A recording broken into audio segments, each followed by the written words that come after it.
Varde. Viena sena pasaka par vardi skan tā. Dieviņš radīja vardi baltu kā gulbi, un ar tik slaidu muguru kā slaidmugurei sīgai. Bet raksturs vardei tolai gan bija, kur slikts.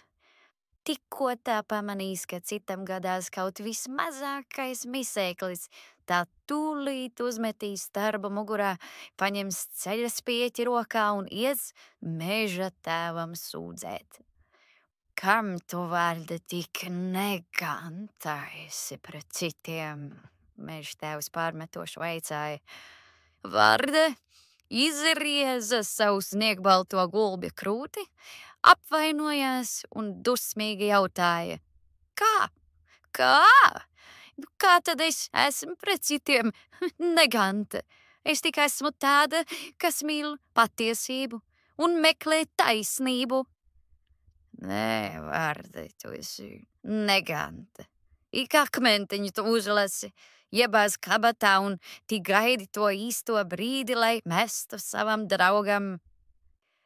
Aiz sarūktinājuma Varde sāka gauži raudāt. Raudāja tā, kā priņas kājām satecēja liela lāma, un tad viņi iecaucās. Redz nu, ka nevienmēr notiek tā, kā sakām vārdā teikts. Labu darbu neatmaksā visu ar labu, bet par to vēl ņem un bezkaunīgi vajā. Tevis dēļ, tevis paša dēļ, tu nepateicīgais radījums, es tev šad tad atdarīju acis un ziņoju, ko ļaunie dzīvnieki par tevi domā un kā nolēmuši graut tavu cieņu. Un kas tagad man pateicības vietā no tevis jādzird? Pārmetumi. Nekad arī būs jāvērš kāda augstāk stāvoša vīra uzmanību uz tavu apšaubāmo rīcību.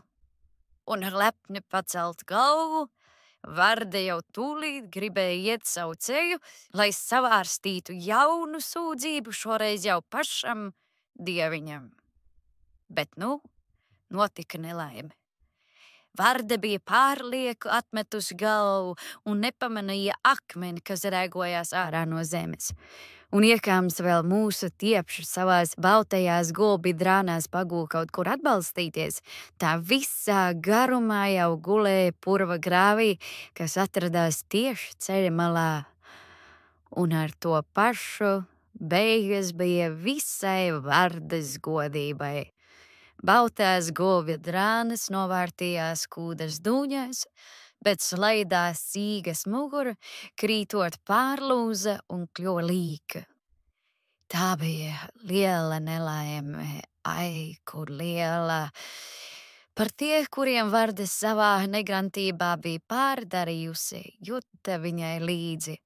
Un vienīgais labums, ko Varde guva šajā neveiksmē, bija viņas mūžīgais naids pret jebkādu melnesību.